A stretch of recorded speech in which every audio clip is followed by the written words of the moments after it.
Well, welcome everybody. This is Undisputed with Clay and Brenton, where pretty much anything we say could probably be disputed.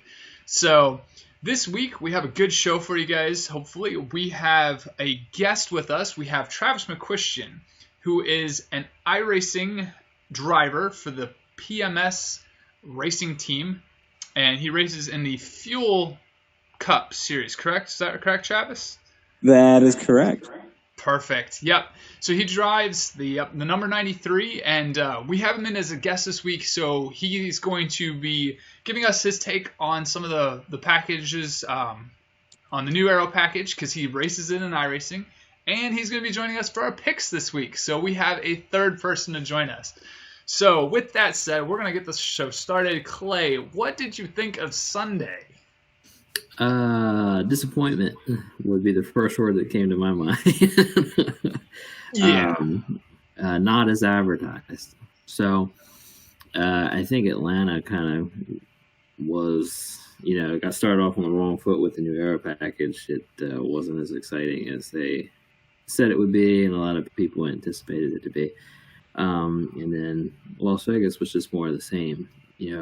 At the beginning of the race, at the beginning of the next stage, they started off in big packs, and it looked great.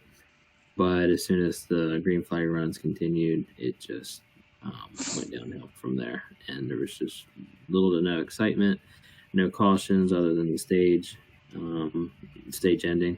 So Yeah. I think they've got some work to do on it. I don't know what the answer is, but so far, the new Aero package is anything but exciting once we get beyond, lap 5 after a caution. Sure. And I mean, I guess that's kind of the hard part too, is because without the cautions, it doesn't feel like there's as much room for rack them all back up and try to have at it. So, right.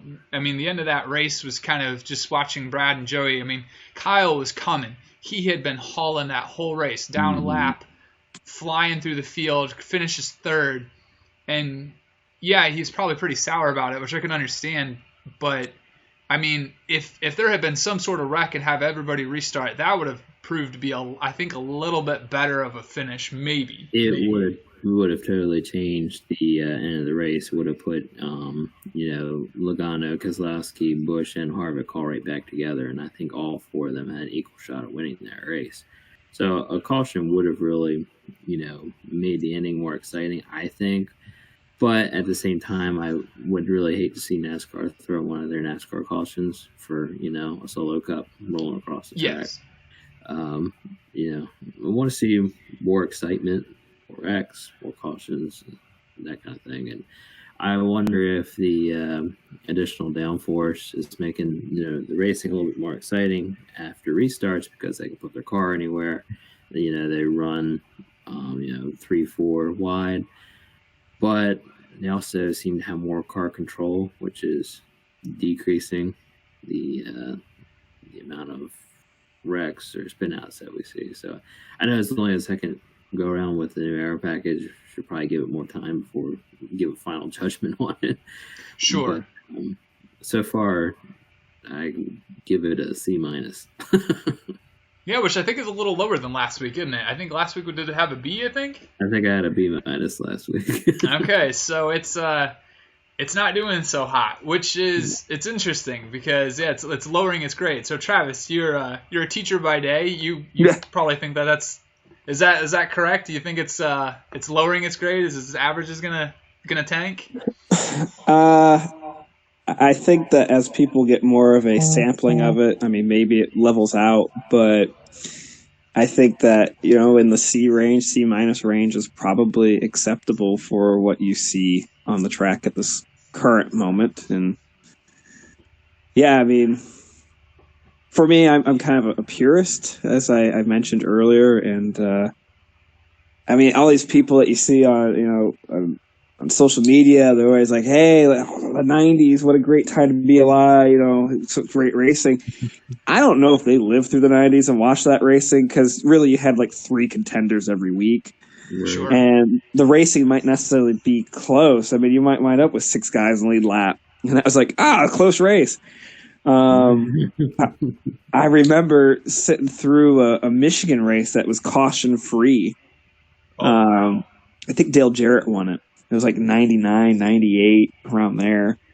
And like literally most of the field was a lap down. And people are like, oh, the 90s, it had all this great racing. They only remember the highlight reel. They don't remember what was going on. And in this package, maybe it's because, people's attention spans have changed with, internet at the fingertips and social media and information all the time. And they feel like they have to make something that is always passing, always side by side, because the restrictor plate races have been so popular. But what makes those popular is that they're rare. They only happen 4 times a year. Right. And being somebody who grew up as a fan of somebody who only ran really well at those races, those gave me something to look forward to. Sure. But that's true, because Dave Blaney was always my long shot at every restrictor plate race, for sure. Me too. But no, I mean, this package, I think, I don't even know if it is a step in the right direction.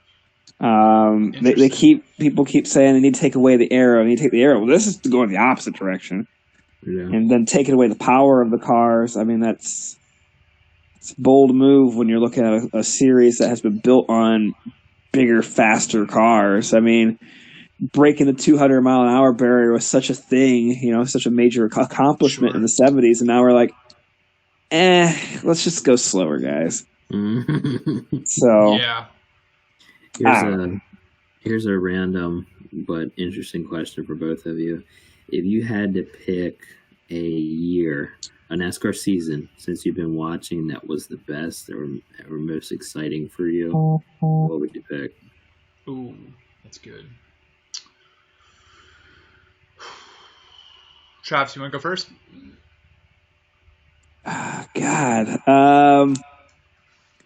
Well, if you go through history, I mean, I was alive during the 92 season, but I don't remember it. Just since you've been watching, I guess. Okay.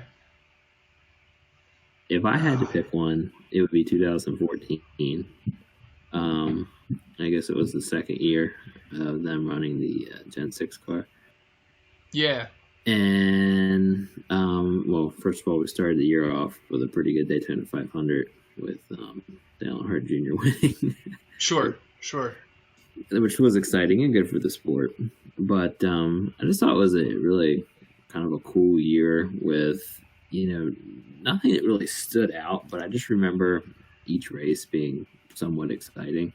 We seemed to have more wrecks than usual, more fights than usual. I mean, remember when the playoffs started, Jeff Gordon and Brad Keselowski and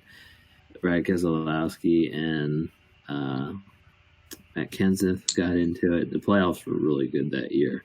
And I just thought all the racing was much more intriguing that year. And I mean, I guess this is kind of biased, but as a Jeff Gordon fan, Jeff Gordon won a lot of races that year. So that's why I like it.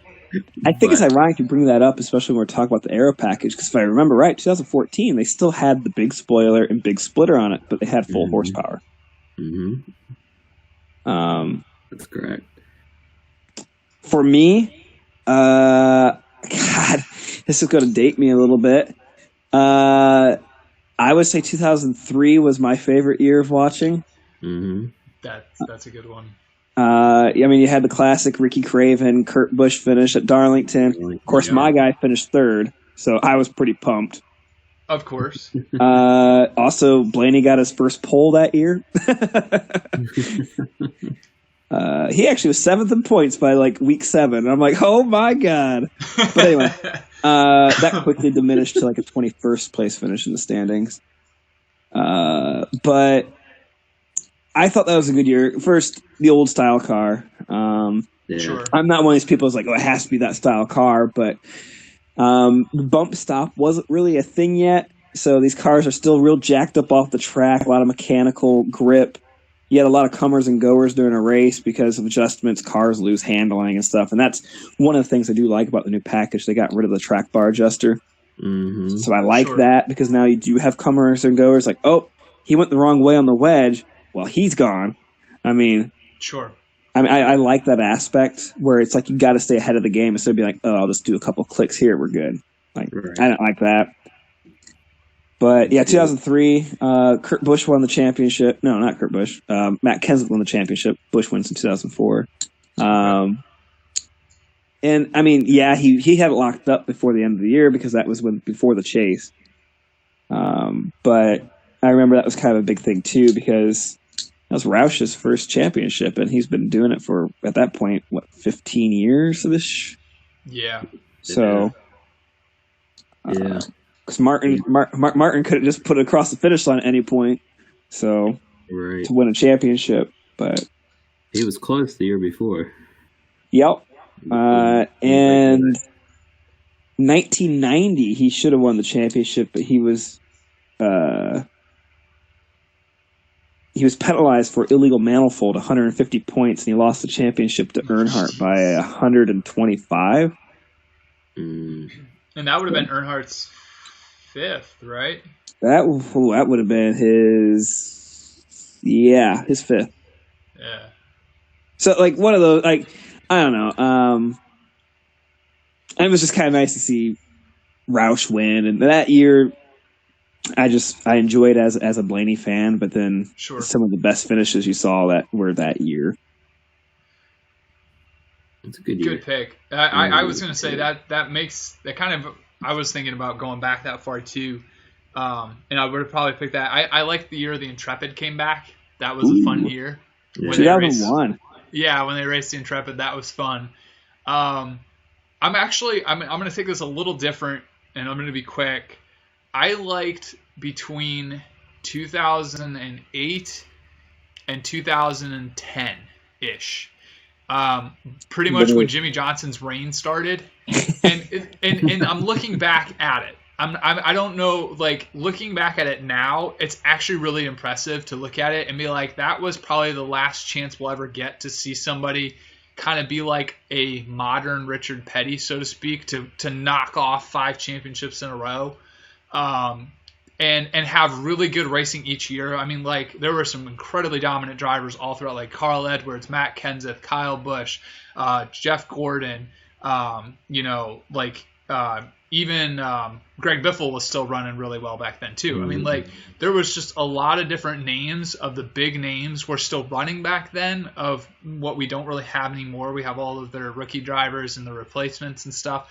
And so I think that was kind of like the last sunset, so to speak, on what we'll look back on and remember as like really good racing versus NASCAR kind of manipulated racing. That's just my thoughts on it. So yeah, and I think it's ironic that you say that it's manipulated racing because the new aero package you could see as being that. It's not really racing in its purest form. It's okay, let's slow them down. Let's keep them bunched up, and let's see what happens, kind of thing. Whereas before, especially 90s, 2000s, into the 2000 teens, it was kind of opened up. Who could make the most horsepower? Who could figure out how to manipulate the template enough to give yourself an extra advantage? And of course, Chad Knaus was probably the best at it. Sure. But there's a reason why they're so dominant. But yeah, with the new package, I think it takes away a lot of some of that dominance that you would see. And who knows, maybe Penske's going to be dominant since what we've seen the last 2 weeks. But yeah. Sure. It seems like Hendrick has things figured out on Friday, and Penske has things figured out on Sunday. Yeah, for sure. Yeah, I was thinking about that when I was thinking about a pick when you said, "Oh, who could be the pole sitter?" I'm like, maybe Keselowski. I'm like, nah, it's Penske. They've been qualifying horrible this year. They're not going to be up there. They're awful on qualifying day. Yeah, so that's fun. So let's go. We'll toss into that. Let's go into our picks. We'll end the show on a fun note here. Clay, what have you got for poll? We're gonna go through our picks. So obviously each week we do our 4 picks or our 5 picks. We've got poll, stage 1, stage 2, winner, and long shots. We've got 5 picks. We've got Travis joining us this week on these picks. So Clay, what have you got? Who's winning poll this week? Well, when I make these picks, I try to think back to previous years and kind of mesh that with how things are going right now. And when I think back at, Pheonix history, as well as how he's been performing so far this year, I see Denny Hamlin carrying a lot of speed in there this weekend. I don't know if he's going to be dominant throughout the race. I don't think he will be dominant, actually. He was consistent last week, but not really winning material. But I do see him coming into Pheonix with some speed, and I see him putting 11 on the pole. That's a solid pick. That's actually a very solid pick. Travis, who do you have for pole this week?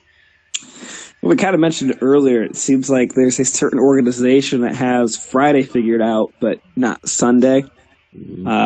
So I am going to go with the driver of the number 88, Alex Bowman. Yeah. All right. I'm kidding. I know it's Alex Bowman. Yeah. No, I got you. That's actually a solid pick too, because it's a Hendricks car, but they're not doing so hot on Sunday. So. And if you recall, when Earnhardt was injured, he had his career run there as a substitute. True. So I'm thinking there's a little bit of past history there, and it seems like Hendrick has figured out a little bit when it comes to Friday. So that makes sense. He has qualified well there in the past and run well. Yeah. I this week am gonna go.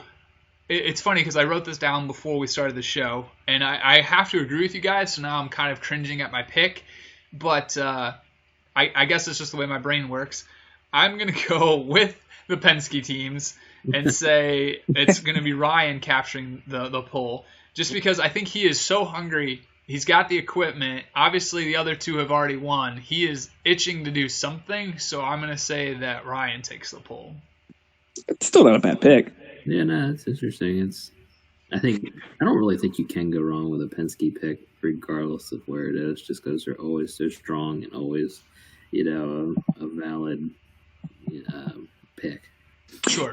And I think of those drivers, I think Ryan might be the first one to get a pole, just because he is a little bit more aggressive, I think, than the other two, which is strange to say, especially with Joey Logano on your team. But yeah. Yeah. So, all right. So now we've got polls. Clay, what do you got for stage 1? Stage 1, I am not going far out of the box on this one. He's been good here in the past, and he seems to like to go to the front early. That's all I got to say about it. Kyle Busch takes it. Okay. That's fair. He did pretty well in Vegas until that speeding on pit road.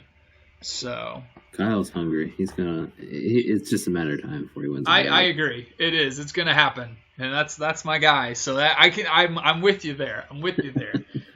Travis, what do you got for stage 1? Am I allowed to have the same pick? Because that's who I was going to go with. Absolutely. All right, yeah. I was going to go with Kyle Busch. Okay. And for the same things, I think that he will definitely be strong. He is week in, week out. And you would expect that with, Joe Gibbs, unless you're Eric Jones. But, yeah, I think that it will be Kyle Busch taking home the first green and white checkered flag. Okay. All right. Man, I really wish this week I had the optimism that you guys do, because that's my favorite driver, and I don't have him in anything because I just don't know if coming off of that momentum and that I know he's hungry, I know he's going to get it. I have confidence in him that he'll get it somewhere else this year. If he gets it this week, I'd be happy. But this week for stage 1, I'm going to go into the Stuart Haas camp and go with Eric Almirola. He's been running pretty well and pretty consistent. I think he's got the same kind of equipment that Harvick does, so they're all running really well. I think he did pretty well until it wasn't panning out. I think if it goes this weekend for him, he can be running up front in the top and consistently. So I'm gonna pick Eric for stage 1. So all right, Clay, stage 2. Who do you got? Stage 2, and this is where we seem to see the race transition a little bit from a Gibbs or Hendrick themed race to a Penske themed race. I see Joey Logano coming in Okay. stage 2. He seems to find himself at the front all the time, especially in the second half of the race. So I think Joey's going to move his way to the field in stage 2 and take the second green and white checkered flag. Interesting. That's a good pick. That is a good pick because it is. It's not a very unique one, but again, Penske is always a valid pick. Oh, absolutely. And honestly, with these picks, it's sometimes like it's worth bragging rights to try to get some of these right. So, Yeah, definitely. yeah, that's why we're doing it. So, Travis, who do you have for stage 2? I'm going to kind of piggyback here on Clay that, yes, it is going to be a transition in the race, but I'm not going to go with Penske, but I'm going to go with another Ford driver. I'm going to go with Clint Boyer. Ooh. I think will be the winner of the second one. He seems to do well out there for some reason. Little kind of a rough kind of track. He's kind of a rough driver. And I think if it would slicken up, I think he'd be all right. So if it's a hot day, I think you're looking at Clint Boyer taking home the second green and white checkered. Mm-hmm. I liked that as well. I thought about him. It's not necessarily a short track, but he's typically good at these kind of tracks, mile or under. Yeah, that's a good one. Man, I am just really off base from everybody else this week. This is hilarious because I went on the Toyota side of things, and I went because he did well in the Daytona 500. He won it, so he has done pretty decently. I don't really necessarily like it, but I'm going to go with Denny Hamlin in stage 2. So that's what I'm going with. Similar to my pole pick. What's that? Similar to my pick for the pole. Yeah, exactly. So, well, definitely not a fan of him. Don't want to see him win. I get so tired of seeing him win here. But I feel like we can't go to Pheonix and not talk about the closer. Are you going with Harvick? I think as the race winds down, Harvick is going to rear his ugly head once again. Okay. Yep. And take the Pheonix win. I would not be surprised if all three of us pick him, but I'm going to pick him for the win first. No, that's fine. I was going to say, all right, so Clay, you got it in. Travis, who's your pick for the win? I don't want to say it now. No, please say it. Please say it. Please. I was going to go with Kevin Harvick. Oh, my goodness. We have a 3-way tie. I went with Kevin Harvick as well. I don't see how you can't. He's yeah. This is desert. just too cool. It's clearly his favorite track. He has a very impressive resume when it comes to the place. I think if you try to make a random pick here, I think that's your best choice, especially because he's been running strong this year already. Yeah. It's not like you're really going out on a limb to get him, but yeah, I think that's a good option. Yeah. It's like going to Martinsville in 2010 or 9 and not picking Jimmy Johnson or Jeff Gordon to win. Yeah, exactly. So now, I will say this: I would not be shocking. He's not my long shot, but like a Boyer or I don't think that he would be out of the realm of possibility as well. There. Oh yeah. Any of the Stuart Haas cars. I think that they'll run strong. I don't think Denny Hamlin is a long shot either, Brenton. With your stage 2 pick, he could keep the lead and take the win. Sure, that wouldn't be a surprise to me either. I'll be glad if he doesn't, but yeah, me too. Can't stand it. We're all three on that one. Actually, every single one of my picks with the exception of Kyle Busch. I really hope I'm wrong because I don't like any of them. Yeah. And I think that's why I went with the random strategy this week, because I was like, I like Ryan, I like Eric, and those are about the only two that I like. So, yeah.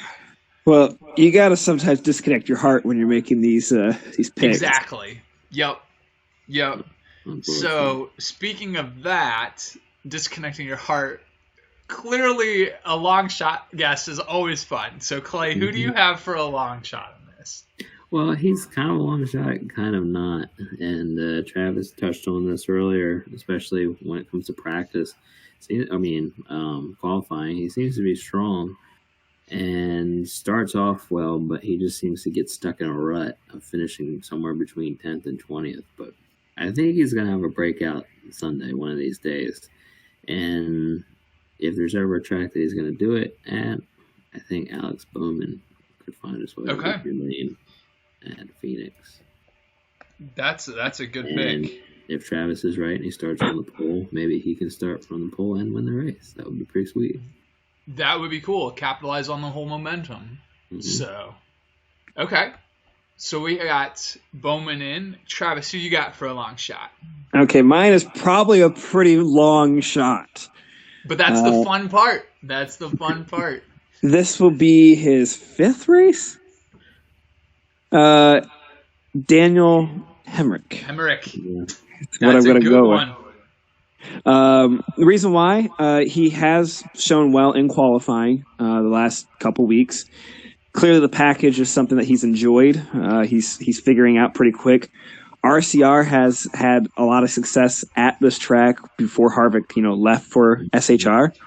So I think that they have some kind of notes there that would be helpful. Sure. And I think that this is a track that has been known for first-time winners. I think it is beneficial for having experience with Xfinity car, again, with similar horsepower, similar kind of ideas. So I think that he could at least have a good showing, if not be in a position that he could possibly win. Because if we remember, just what was it, 2 years ago, Ryan Newman won there for RCR. So yeah. I think that it's possible. But that is my long shot. Of course, he's sitting 29th in points, so it's making me look real bad. But, whatever.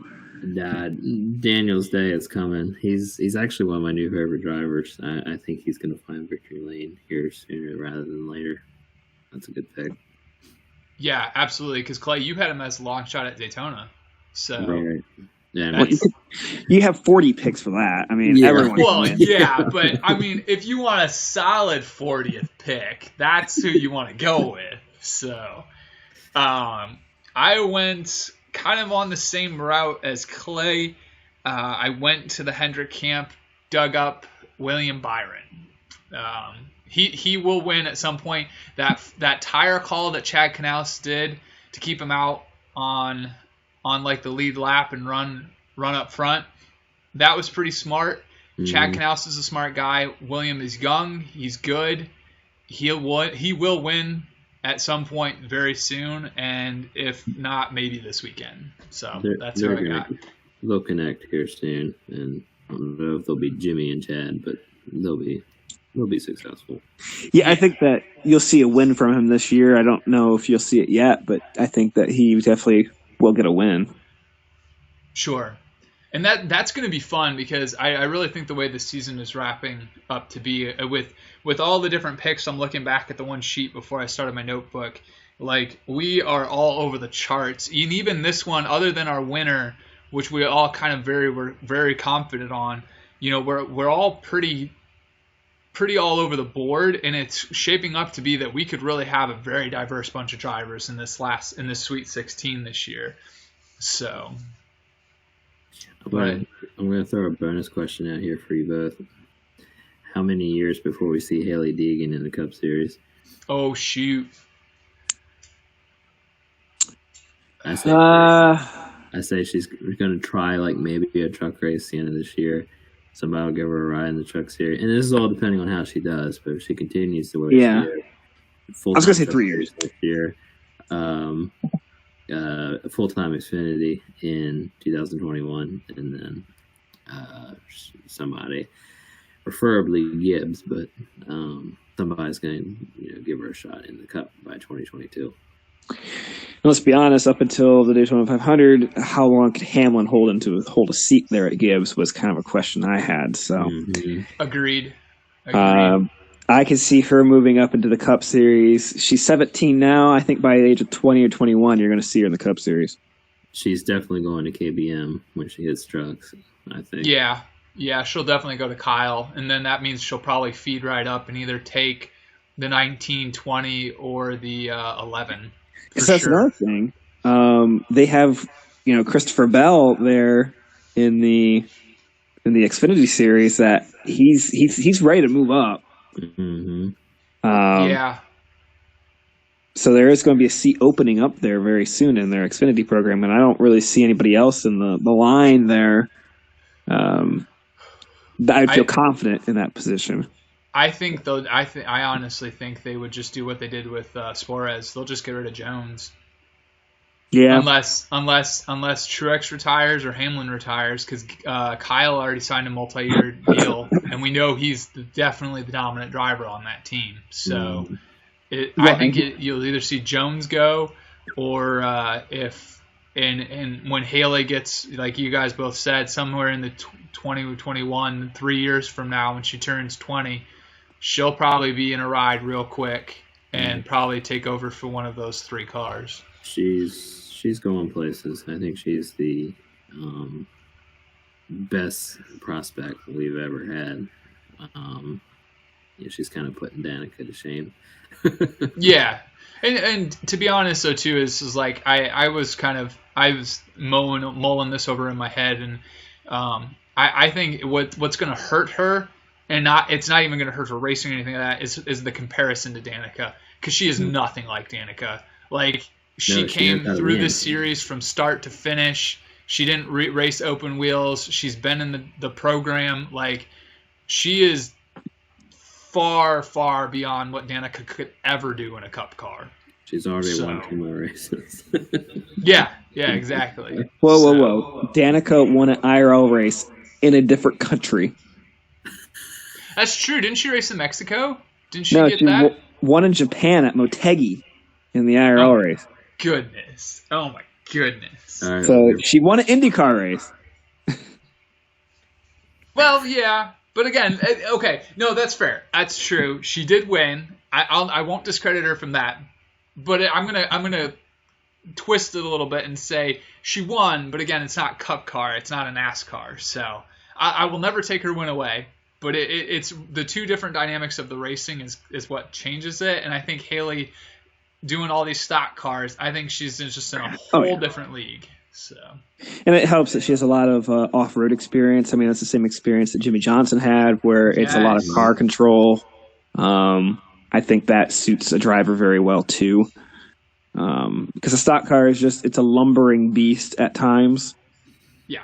So I think having extra car control that you would get from off-roading or dirt racing is beneficial. That's a sure way to put it. Lumbering beast. That's really good. Yeah. Very accurate. So there you go, ladies and gentlemen. That is Undisputed this week. We had special guest Travis McQuistion. We really appreciate him having him on the show. Hopefully throughout the year we'll be able to get him on again. And if you're interested in watching his team race, you can look up PMS Racing on Facebook. They have Travis does all the cool PR announcements, and he runs all of that. So if you want to see more information about that, go ahead and head to his page. And they race on Tuesday nights, so most of the time it's live broadcasted. You might see All Out Octane's name on there, maybe Undisputed's name on there at some point. Well, we're working on some deals with that. So we really appreciate you guys watching, and thanks a lot. We'll see you on the next episode.